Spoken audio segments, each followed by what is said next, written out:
The screen tells you your request has entered the queue. A number appears, a position, proof that you're in line. Later, you check again.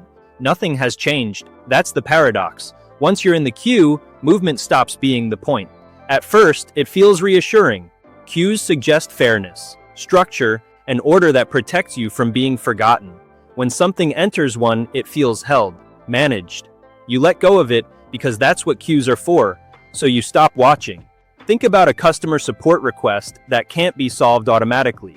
You explain the problem clearly. You attach screenshots. The system replies instantly, thanking you and confirming you've been added to the queue. You're not ignored, you're acknowledged. That acknowledgement carries weight. Days pass, then weeks. Each time you check, the language shifts slightly, but the meaning stays frozen. High volume. Experiencing delays. Still being processed. The queue exists. The front does not. What you can't see is that the queue isn't ordered the way you imagine. Consider a public service application, housing support, disability review, planning approval. You're told your case has entered the queue for assessment. The phrasing implies time will do the work. That patience itself is progress.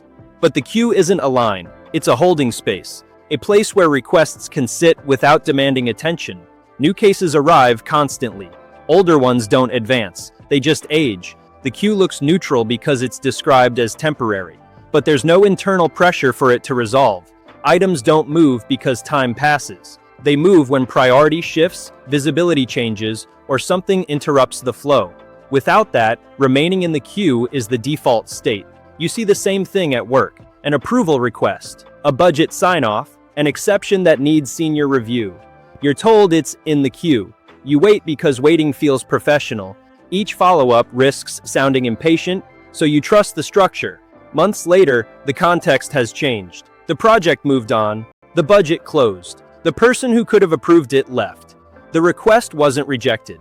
It simply stayed where it was until it no longer mattered. Queues are effective because they absorb responsibility. Once something is inside one, no individual owns it. Everyone can point to the system. It's in the queue. It's waiting its turn. Delay feels justified, almost ethical. The language never admits stalling. It suggests fairness. Everyone waits, no one jumps ahead. But that's not how the queue actually works. It advances selectively, quietly, often invisibly. What makes this powerful is how cooperative it makes you. You hesitate to disrupt it. You assume noise will be punished. You wait because waiting feels like compliance, and compliance feels safe.